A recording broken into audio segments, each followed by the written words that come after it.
இப்பொழுதே நான் சொல்வதை கேட்டால் உனக்கு எல்லையற்ற மகிழ்ச்சி கிடைத்துவிடும். அவ்வளவுதான், உன்னுடைய வாழ்க்கை முடிந்துவிட்டது என்று உன்னை சுற்றி உள்ளவர்கள் பயமுறுத்தினாலும் ஒரு முறை உன்னுடைய ஆள் மனதை நீ கேட்டுப்பார். உன்னால் முடியும் என்ற ஒரு சிறு நம்பிக்கையை அது உனக்கு கொடுத்திருக்கும் அல்லவா? அப்படி அது உனக்கு கொடுத்தால் போதும், உன்னால் நிச்சயமாகவே மீண்டு வர முடியும். எப்பேற்பட்ட கவலை வந்தாலும் தட்டிவிட்டு நீ போய்கொண்டே இரு. அதை நீ பத்திரப்படுத்தி வைத்துக் கொள்ளாதே. எதையும் தட்டிவிட்டால்தான் அது உனக்கு நல்லது. உன்னுடைய கவலைகளை தூரத்திலேயே வைத்துக்கொள், அருகில் நீ வைத்துக் கொள்ளாதே. எப்பேற்பட்ட கவலையிலிருந்தும் உன்னால் நிச்சயம் மீண்டு வர முடியும். இன்பத்தை மட்டும் உன் அருகில் வைத்துக்கொண்டு உன் துன்பத்தை தூரமாகவே வைத்து பார்க்க பழகிக்கொள். உன்னுடைய மனதில் இதுவரை மற்றவரின் ஆதிக்கம் அதிகமாகவே இருந்தது அல்லவா? இனி உன்னுடைய ஆதிக்கம் ஆரம்பமாக போகிய பிரச்சனைகள் எதுவாக இருந்தாலும் நிச்சயம் முடியும்.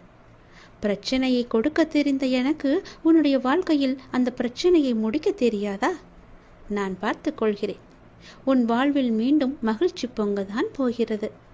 நம்பிக்கை இழக்காதே.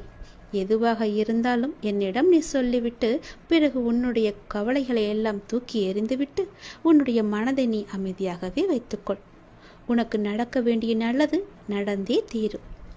எப்போது பார்த்தாலும் ஏதோ ஒரு கவலையை மனதில் அசி போட்டு கொண்டே இருக்கின்றாய். அது உனக்கு நல்லதல்ல. உன்னை சார்ந்தவர்களுக்கும் அது நல்லதல்ல. விழித்துக்கொள், சுதாரித்துக்கொள். உன் அப்பா நான் இருக்கின்றேன், நான் பார்த்து கொள்கிறேன். உனக்கு என்ன எல்லாம் தேவையோ அதையெல்லாம் நான் நிறைவேற்றி வைக்கின்றேன். உனக்கு பணப்பிரச்சனையா? அதை நானே தீர்த்து வைக்கிறேன். உன் கடன் அடைக்க முடியாத அளவிற்கு எவ்வளவு பணப்பிரச்சனை இருந்தாலும் அதை நான் தீர்த்து வைக்கிறேன்.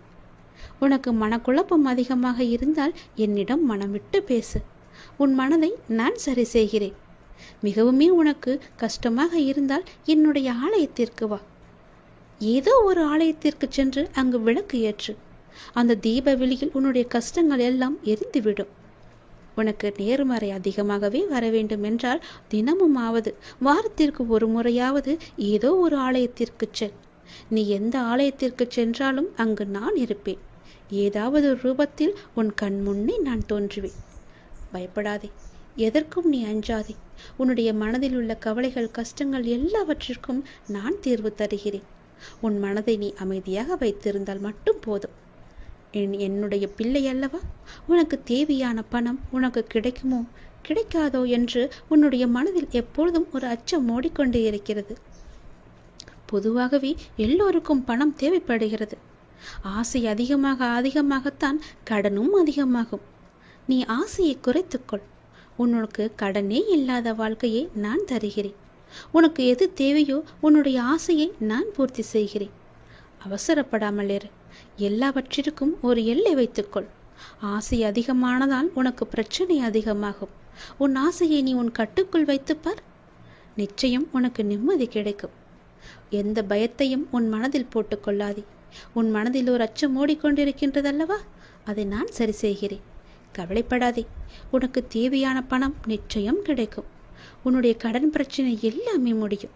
நீ நினைத்து கொண்டிருக்கும் உன் மனதில் நினைத்து கொண்டிருக்கும் ஒரு நல்ல காரியம் நல்லபடியாகவே முடியும். என்னுடைய நாமம் உன் மனதிலும் உன் நாவிலும் இருக்கும்போது ஏன் பயப்படுகின்றாய்?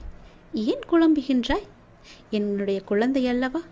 அப்பாவிற்கு உன்மேல் அன்பு எப்போதும் உண்டு. அதில் நீ சந்தேகம் கொள்ளாதே. நீ நேர்மறை எண்ணங்களை தொடர்ந்து கடைபிடித்து கொண்டே இரு. எதை பற்றியும் அளவுக்கு அதிகமாக சிந்தித்து கவலையை நீ சேர்த்து கொள்ளாதே. எந்த அளவுக்கு நீ கவலையை குறைத்து கொள்கிறாயோ அந்த அளவுக்கு உனக்கு நல்லது நடந்து கொண்டே இருக்கும். நான் செய்யும் லீலைகளும் உனக்கு தெரிந்து கொண்டே இருக்கும். ஆசையை குறைத்தால்தான் நிம்மதியாக வாழ முடியும். ஆசைப்படு, அளவுக்கு மீறி ஆசைப்படாதே என்கிறேன். அப்படி ஆசைப்பட வேண்டும் என்றால் என்னிடம் சொல். நான் அதை உனக்கு பொறுமையாக தருகிறேன். ஆனால் அதுவரை நீ காத்திருந்துதான் ஆக வேண்டும். அவசரப்பட்டு எல்லாவற்றிலுமே காலை வைத்து விடாதே. பிறகு அந்த காலை எடுப்பது கூட கஷ்டம். முன்னால் வைத்த காலை பின்னால் வைக்கக்கூடாது என்று அந்த ஆசையிலேயே நீ மூழ்கி விடுவாய். அது உனக்கு பெரும் துன்பத்தை தந்துவிடும். உன்னிடம் இருக்கிறதா? இருந்தால் செலவு செய். இல்லையில் நிம்மதியாக இரு. நம்மிடம் இல்லை, நாளை பார்த்து கொள்ளலாம் என்று விட்டுவிடு. இதற்காக இன்னொரு இடத்தில் போய் வாங்கி உன்னுடைய ஆசையை நீ தீர்த்து கொள்ளாதே. நான் சொல்வது புரிந்தால் உனக்கு நல்லது நடக்கும். உன்னையும் உன் குடும்பத்தையும் நான் அல்லவா பாதுகாத்து கொண்டிருக்கிறேன், நான் அல்லவா பார்த்து கொண்டிருக்கின்றேன். நீண்ட நாட்களாகவே என் வார்த்தைகளுக்கு கட்டுப்பட்டு நடப்பவர்களுக்கு கர்ம வினைகள் சில முடிவுக்கு வந்துவிட்டன. அவர்களும் இப்பொழுது நன்றாகவே இருக்கின்றார்கள். தேவையற்ற கவலைகள் எல்லாம் வேண்டாம் உனக்கு. நல்லது நடக்கும்படி உன் வாழ்க்கையை நான் மாற்றி காமிக்கின்றேன். நல்லது நடக்கும், உன்னுடைய இல்லங்களிலும் நடக்கும். நான் உன்னோடு உன் குடும்பத்தோடு எப்போதுமே நான் இருக்கின்றேன். நான் எப்போதும் உனக்கு துணையாக இருந்து கொண்டே இருப்பேன். கவலைப்பட்டு கவலைப்பட்டு உன்னை நீயே வீணடித்து கொள்ளாதே. உன்னை சுற்றி நல்ல விதமான சூழல்கள் எல்லாம் நடப்பதற்கான சூழ்நிலை எல்லாம் எங்கோ எப்போதோ தொடங்கிவிட்டது. அதை நீ அறியாமல் இருந்து கொண்டிருக்கின்றாய். எனக்கு இன்னும் நல்ல விடிவு காலம் கிடைக்கவில்லை என்று ஏங்கி தவித்து கொண்டிருக்கின்றாய். உனக்கு நான் அப்போதே கொடுத்து விட்டேன். இது உனக்கு தெரியாமல் இருப்பதற்கு காரணம் என்ன தெரியுமா? எப்பொழுதும் எதிர்மறையாகவே நினைத்து கொண்டிருக்கின்றாய். எனக்கு இப்படி ஆகிவிடுமோ, அப்படி ஆகிவிடுமோ, எதிர்காலம் எப்படி இருக்குமோ என்ற பயத்திலேயே ஒவ்வொரு நாளையும் ஒவ்வொரு பொழுதையும் நீ கடந்து கொண்டிருக்கின்றாய். அதனால்தான் உனக்கு வந்த நல்ல காலங்கள் எல்லாம், நல்ல விதமான சூழல்கள் எல்லாம் உன் கண்ணுக்கு தெரியாமல் போய்விட்டது. நான் கொடுத்த நல்ல நல்ல சூழல்களை எல்லாம் நீ தவற விட்டு விட்டாய். இப்போது அதுதான் உன்னை வந்தடைந்து மீண்டும் உன்னிடம் வந்து சேர இருக்கிறது. அதை நீ உணர்ந்து கொள், அதை நீ பிடித்துக்கொள். நல்ல வாய்ப்பு என்பது எல்லோருக்கும் கிடைக்காது. யாருக்கோ எப்போதோ செய்த புண்ணியத்தின் பலனாகத்தான் அவரிடம் வந்து சேரும். உனக்கு இந்த வாய்ப்பு இன்று கிடைத்திருக்கிறது. நீ என் மேல் சில நேரம் செல்லமாக கோபித்துக் கொள்வாய். அது எனக்கு பிடித்துதான் இருக்கிறது. ஆனால் நான் உன்னை ஒருபோதும் கோபித்து கொண்டது கிடையாது. உன் வாழ்க்கையில் நல்லது நடந்து கொண்டே இருக்க வேண்டும் என்ற ஆசையிலேயே நான் அவ்வப்போது சில விஷயங்களை உனக்கு காமித்து கொண்டிருக்கின்றேன். அதை உன்னை அறியாமலேயே நீயே தட்டிவிட்டு கொண்டும் இருக்கின்றாய். மீண்டும் மீண்டும் தந்து கொண்டு இருந்தாலும் அதை நீ பார்க்க மாட்டேன் என்கின்றாய். ஏனென்றால் உன் மனதில் கவலைகளும் கஷ்டங்களும் குடிக்கொண்டு இருக்கின்றன. உன் ஆசையை அதிகப்படுத்தி கொள்ளாதே, குறைத்துக்கொள். உனக்கு தேவையானது எதுவோ, எப்போது அதை தர வேண்டுமோ, எப்போது அதை உன் நினைத்த செயலை முடித்து தர வேண்டுமோ அது எனக்கு தெரியும். நான் பார்த்து முடித்து தருகிறேன். அதுவரை நீ என் மீது நம்பிக்கை வைத்து பொறுமையாக இருந்தால்தான் உன் வாழ்க்கையில் உனக்கு நிம்மதி கிடைக்கும். நிம்மதி கிடைத்தால் மகிழ்ச்சியும் சந்தோஷமும் தானாக வரும். மகிழ்ச்சி சந்தோஷம் எல்லாம் வந்துவிட்டால் பிறகு பணமும் உன்னிடம் வந்துவிடும் அல்லவா? பணம் வந்தால் என்ன? உன்னுடைய கவலைகள் எல்லாமே நீங்கிவிடும், உன் கஷ்டங்கள் எல்லாமே நீங்கிவிடும்.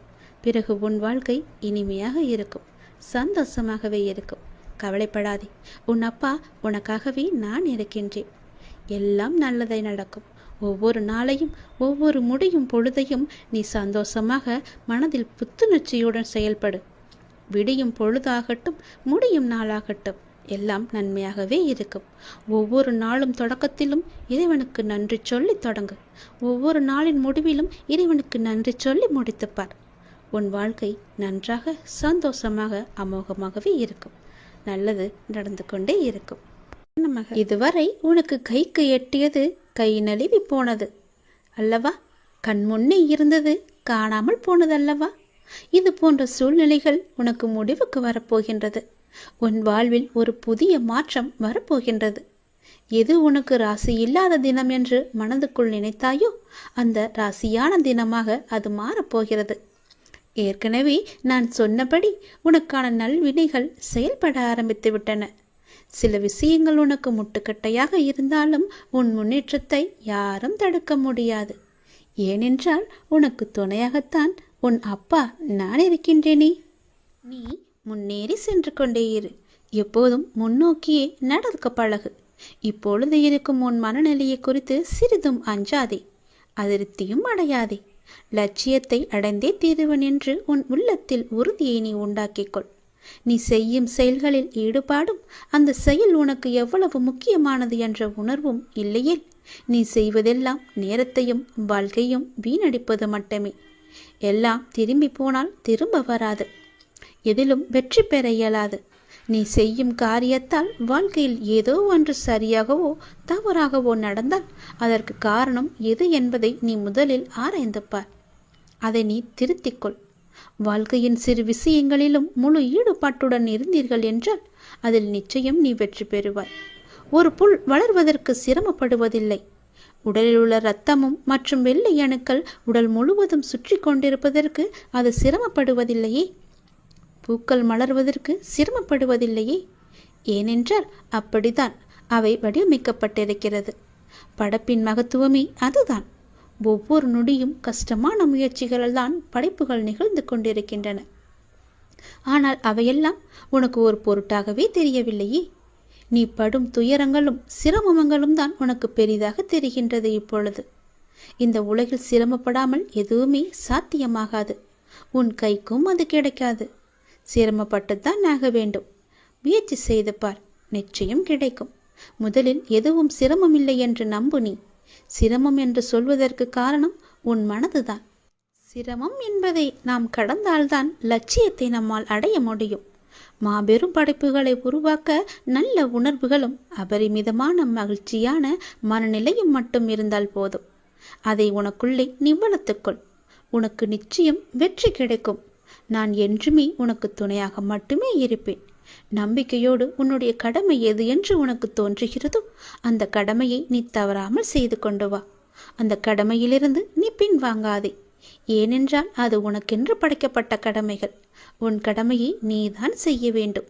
அதை யாருக்கும் விட்டு கொடுத்து விடாதே. அதிலிருந்து உன் கர்மாக்கள் கழிய போகின்றது. வாழ்க்கையில் நீ சாதனை படைக்கத்தான் நீ பிறந்திருக்கின்றாய். அதை முதலில் நீ நம்ப வேண்டும். அதன்படியே நீ முயற்சி செய்ய வேண்டும்.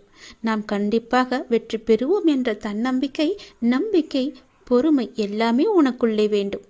ஆகவே அனைத்தையும் சமநிலையில் நீ ஏற்க உன்னுடைய மனதை நீ தயார் நிலையில் வைத்துக்கொள். எத்தனையோ முறை முயற்சி செய்துவிட்டேன், அது என் கைக்கு கிடைக்கவில்லை. எத்தனையோ முறை அது என் கை நழுவி போய்விட்டது. என் கண் முன்னே கைக்கு எட்டு தூரத்தில் இருந்தாலும் அது என் கைக்கு கிடைக்கவில்லை என்ற பல சூழ்நிலைகளில் நீ தவறான முடிவுகளை எல்லாம் எடுத்து வந்தாய். இனி அது நடக்காது.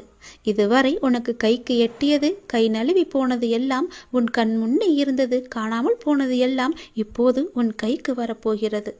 உன் கைக்கு எட்டப் போகிறது. எல்லாமே ஒரு முடிவுக்கு வரப்போகிறது. உன் வாழ்வில் பல நல்ல நல்ல மாற்றங்கள், புதிய புதிய மாற்றங்கள் எல்லாம் வரப்போகிறது. உனக்கு ராசி இல்லாதது என நினைத்த ஒன்று இப்போது அதுவே உனக்கு ராசியாகி எல்லாவற்றையுமே உனக்கு ஜெயித்து தரப்போகிறது.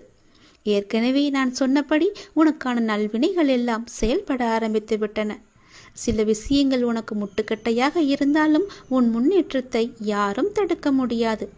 ஏனென்றால் அந்த முட்டுக்கட்டைகளை எல்லாம் உன்னுடைய அப்பா நான் அதை தடுத்தெறிந்து விட்டேன், தகத்தெறிந்து விட்டேன். நீ கவலையின்றி சந்தோஷமாக எல்லாவற்றையுமே செய்து கொண்டு முன்னோக்கி சென்று கொண்டே இரு. உனக்கு வெற்றி என்ற கிரீடத்தை நான் சூட்டி மகிழ்கின்றேன். நிச்சயம் அதை நீயும் பெற்று ஆனந்த கண்ணீர் வடிக்கப் போகின்றாய். உனக்கானதை நான் எடுத்து வைத்து விட்டேன். அது உன்னிடத்தில் சேரும் நாளையும் நான் குறித்து விட்டேன். சந்தோஷமாகவே அதை நீ பெற்றுக்கொள். இழந்த உன் மதிப்பை மீண்டும் பெறப்போகின்றாய். என்னுடைய துணை உனக்கு உண்டு. அதை நீ மறந்து விடாதே. நீ மீண்டு எழும் நாள் அற்புதமான காலமாக இருக்க போகிறது. நாம் கடவுளை வணங்கும் போது நம் கண்களில் இருந்து கண்ணீர் வந்தால் என்ன பொருள் தெரியுமா? இதுதான் தெய்வீக ரகசியம். இந்த தெய்வீக ரகசியத்தை நாம் தெரிந்து கொண்டால் நம் மனம் சாந்தியடையும். பெரும்பாலும் நம் மனம் மனசோர்வு அடைந்து அல்லது அமைதியற்ற நிலையில் இருக்கும்போது நாம் கடவுளை நினைவில் கொள்கின்றோம் இல்லையா? அல்லது கோவிலுக்கு செல்ல நாம் முயற்சிக்கின்றோம். கடவுளை வணங்கும் போதோ அல்லது கோயிலுக்கு செல்லும் போதோ ஒரு விதமான மன அமைதியை நாம் உணர்கின்றோம். அதனால்தான் சிலர் பெரும்பாலும் கோவிலுக்கு செல்ல விரும்புகிறார்கள். மனம் சோர்வடையும் போது, கலக்கமாக இருக்கும் போது கோவிலுக்கு சென்று மனதை அமைதிப்படுத்துகின்றார்கள். உங்களுக்கு பிடித்த கடவுளை நீங்கள் வணங்கும் போது எப்போதாவது உங்கள் கண்களில் இருந்து கண்ணீர் வரும். இதனுடைய பொருள் என்ன என்பது உனக்கு தெரியுமா? தெரிந்து கொள்ளலாம், அறிந்து கொள்ளுங்கள். கடவுளின் வழிபாட்டும் போது கண்களில் இருந்து கண்ணீர் வந்தால் கடவுளின் தெய்வீக சக்தி ஏதோ ஒரு குறிப்பை நமக்கு உணர்த்துகிறது என்று நாம் அறிந்து கொள்ள வேண்டும். கடவுள் உங்களுக்கு ஒன்று குறிப்பை கொடுக்கிறார் என்று நீங்கள் பொருள் கொள்ள வேண்டும். நீங்கள் அவற்றை புரிந்து கொண்டால் உங்கள் பிரச்சனைகள் எல்லாமே நீங்கிவிடும் என்றும் உங்கள் வேண்டுதலை கடவுள் ஏற்றுக்கொண்டதாகவும் அர்த்தமாகும். இதுதான் கடவுள் உங்களுக்கு முழு ஆசியையும் கொடுப்பதாகவே அர்த்தமாக கொள்கிறது. கடவுளின் அனுகிரகம் உங்களுக்கு கிடைத்துவிட்டால், உங்கள் வேண்டுதல் அவர்கள் செவிகளில் கேட்டுவிட்டால், உங்களுடைய வேண்டுதலுக்கு பலனை நிச்சயம் அவர் தருவார் என்பதற்கான அறிகுறியாக உன் கண்களில் இருந்து அவரே அந்த கண்ணீரை வரவழைக்கின்றார். தீபாராதனை காட்டும் போதோ அல்லது கடவுளின் உருவத்தை பார்க்கும் போதோ, உனக்கே தெரியாமல் உன்னை அறியாமல் கண்களில் திறந்திருக்கும் போதோ அல்லது கண்ணை மூடிக்கொண்டிருக்கும் போதோ உன் கண்களில் இருந்து தண்ணீர் வருகிறது என்றால், நீ வந்ததை அவர் ஏற்றுக்கொண்டார் என்ற அர்த்தம். உன்னை பார்ப்பதற்காகவே அவர் வெகு நாட்களாக காத்திருந்தார். உனக்கான பதிலை சொல்வதற்காகத்தான் அவர் காத்திருந்தார் என்றும், உனக்கு ஆசி வழங்கவே அவர் காத்திருந்தார் என்றும் அர்த்தமாகும். உங்கள் கண்ணீரிலிருந்து கண்ணீர் வந்தால் உங்கள் வழிபாடு மிகவுமே வெற்றிகரமாக முடிந்துவிடும் என்று அர்த்தம். நீ எதை வேண்டி செல்கின்றாயோ அது நிச்சயம் வெற்றியில் முடியும். இப்போது உங்கள் பிரச்சனைகள் அனைத்தும் நீங்கி உங்கள் ஆசைகள் நிறைவேறும் என்றும், கடவுள் உங்களுக்கு ஆசீர்வதிப்பதற்காக ஒரு சின்ன அறிகுறியாக உங்கள் கண்களிலிருந்து கண்ணீர் மலை மலையாக வரும். ஒரு சொட்டு கண்ணீர் வந்தாலும் அதற்கான அறிகுறிதான் அது. கவலைப்படாதீர்கள். கடவுள் எப்பொழுதும் நம் கூடவே இருப்பதற்கு ஒரு சின்ன எளிய பரிகாரம். எப்பொழுதெல்லாம் உங்கள் மனம் பாரமாக இருக்கின்றதோ, உங்கள் பிரச்சனையை தீர்க்க முடியாதது என்று நினைக்கிறீர்களோ, உங்கள் குழப்பங்கள் அதிகமாக இருக்கின்றதோ, அப்பொழுதெல்லாம் உங்கள் விருப்பமான கோவிலுக்கு சென்று அந்த பகவானை நினைத்து ஒரே ஒரு தீபம் ஏற்றி வழிபட்டு அவருக்கு முன்னால் மண்டியிட்டு கையேந்தி நில்லுங்கள். நீங்கள் அந்த தெய்வீகத்தை உணர்ந்து கொண்டால் உங்கள் பிரச்சனைகள் எல்லாம் நீங்கிவிடும் என்றும், உங்கள் வேண்டுதலை கடவுள் ஏற்றுக்கொண்டதாகவும் அர்த்தமாகும். உங்கள் கண்களிலிருந்து கண்ணீர் வந்தால் உங்கள் வழிபாடு நிச்சயம் வெற்றியில் முடியும். தெய்வீக தன்மையுடன் உங்கள் வீட்டை வந்து அடைந்து அதற்கான முயற்சியை செய்யுங்கள். நீ செய்யும் ஒவ்வொரு செயலிலும் ஓம் சரவண பவ என்ற மந்திரம் எப்பொழுதும் ஒலித்து கொண்டே இருக்கட்டும். என்னுடைய அருளும் ஆசையும் எப்போதும் உனக்கு துணை இருக்கும். உனது எண்ணங்கள் அனைத்தும் தவறாக நடக்கின்றதே, என்ன செய்வது என்று நீ யோசிக்காதே. அனைத்தும் மாறப்போகின்றது. நீ எதிலும் நிதானமாக யோசித்து செயல்பட்டாயானால் நிச்சயம் அனைத்துமே மாறும். அவசரப்படாதே. நிச்சயம் உனக்கு வெற்றி மட்டுமே கிட்டும். உன் வாழ்க்கையில் நடக்கின்ற யாவுமே உன் கர்ம வினைகளின் படிதான் நடந்து கொண்டிருக்கின்றன. அப்படி இருக்கையில் நீ துயரங்களை எதிர்கொண்டுதானே ஆக வேண்டும். உன் கர்மாக்களை பற்றி நீ பயப்படாதே. அதற்குத்தான் நான் இருக்கின்றேனே. உன் கர்ம பந்தத்திலிருந்து விரிந்து விடுபட உன்னால் முடிந்த அளவு பிறருக்கு நன்மையை செய். உன்னிடம் உதவிக்கு வருபவர்களை நீ உதாசீனப்படுத்தாதே. உன்னால் எவ்வளவு முடியுமோ அவ்வளவு உதவி செய். முடியாவிட்டால் அவர்களை புண்படுத்தி அனுப்பாதே. உன்னால் முடிந்த உதவியை நீ அவர்களுக்கு செய். அந்த தர்மமே உன்னை இக்கட்டான சூழ்நிலையிலிருந்து உன்னை நிச்சயம் காக்கும். உன் கர்ம வினைகளிலிருந்தும் அது உன்னை காப்பாற்றும். வாழ்க்கையில் இன்பமும் துன்பமும் அவரவர் கையாளும் வகையில்தான் மாறுபடும். இன்பத்தை சந்தோஷமாக அனுபவிக்க வேண்டும். துன்பம் வந்தால் சோர்ந்து போகக்கூடாது. துன்பத்தையும் இன்பமாக ஏற்று நாம் வாழ பழகி கொண்டால் அந்த துன்பம் நம்மை கண்டு அஞ்சி ஓடிவிடும். மற்றவர்கள் எல்லாரும் நிம்மதியாக சந்தோஷத்துடன் வாழ்வதாகவும், நீ மட்டுமே துயரங்களை எதிர்கொள்வதாகவும் புலம்பிக் கொண்டிருக்கின்றாய். அது தவறு. எல்லோருக்கும் அவரவர் வாழ்க்கையில் எல்லா விதமான துன்பங்களும் இன்பங்களும் வந்து கொண்டுதான் இருக்கின்றன. எல்லாம் கலந்துதான் இருக்கும். அதுதான் வாழ்க்கையும். அந்த உண்மையை நீ புரிந்து கொள். அவரவர் வாழ்க்கையின் உள்ளே சென்று பார்த்தால்தான் என்னென்ன துயரங்களை அவர்கள் சுமந்து கொண்டு இருக்கிறார்கள் என்ற உண்மை உனக்கு புரிய வரும். எட்டி இருந்து பார்த்தால் எல்லாமே அழகாகத்தான் தெரியும். நிலாவும் அப்படித்தான். தூரம் இருந்து பார்க்கும் வரைதான் அது அழகான வட்ட வடிவம். உள்ளே சென்று அருகே சென்று பார்த்தால்தான் தெரியும் அதற்குள்ளே எத்தனை மேடு பள்ளங்கள். அதுபோலத்தான் ஒவ்வொரு வாழ்க்கையிலும் எல்லோருடைய வாழ்விலும் மேடு பள்ளங்கள் இருந்து கொண்டுதான் இருக்கும். வெளி உலகத்திற்கு அவர்கள் நன்றாக இருப்பது போல் தோன்றலாம். அதனால் யாரை பற்றியும் யாருடனும் உன்னுடன் ஒப்பிட்டு பார்க்காதே. உனக்கென்று விதிக்கப்பட்டதுதான் உன்னை வந்து சேரும். அவர்களுக்கென்று விதிக்கப்பட்டது அவர்களை வந்து சேரும். அது இன்பமானாலும் சரி, துன்பமானாலும் சரி, எல்லாவற்றையும் அனுபவிக்க வேண்டியது அவரவருடைய பொறுப்பு. அவரவருக்கு என்று எது விதிக்கப்பட்டதோ அது கண்டிப்பாக நடந்தே தேரும். அதனால் உன் மனதை போட்டு தேவையில்லாமல் நீ குழப்பிக்கொள்ளாதே. நிச்சயம் உனக்கு பல நன்மைகள் காத்திருக்கின்றன.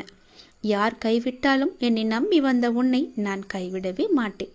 பொறுமையையும் நம்பிக்கையையும் எந்த சூழ்நிலையிலும் நீ கைவிட்டு விடாதே. உன்னை விட்டு யார் விலகினாலும் நீ கவலைப்படாதே.